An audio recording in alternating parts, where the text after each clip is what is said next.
No Republicans voted for the COVID relief package. A bunch of a-holes. And they argue that this is the sixth package and it adds to a deficit that's already $1 trillion this year alone.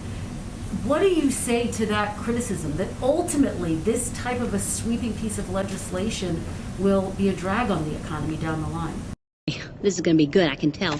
I would say to them, we're in the midst of twin crises, from the pandemic to an economic downturn that is impacting tens of millions of people in this country. People are struggling to make ends meet. And I would send a question back to many of these Republicans as to why the deficit spending wasn't as concerning when they were giving tax cuts to the highest income, but now it's concerning when we're giving direct checks and relief to the American people.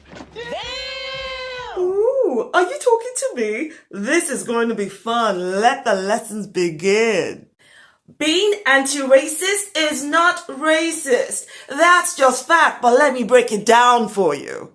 Tell me, do you call Jews anti-Semites for fighting anti-Semitism? No. Do you call Muslims Islamophobic for fighting Islamophobia? No. Do you call LGBT homophobic for fighting homophobia? No. But you have the caucasity to claim a false equivalence of oppression from a legacy of slavery and white supremacy that you perpetrate and benefit from?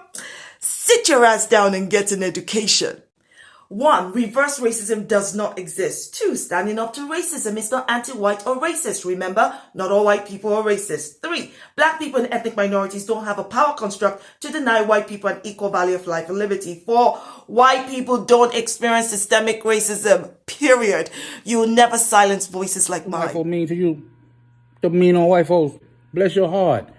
But you're going to have to go somewhere else. You can't come over here. The black community full. You can try back another day. Maybe you and Kanye, Herschel Walker, maybe y'all can get together and rent y'all a van or something. Y'all can go be Eskimos or some shit. Because the black community is not a revolving door.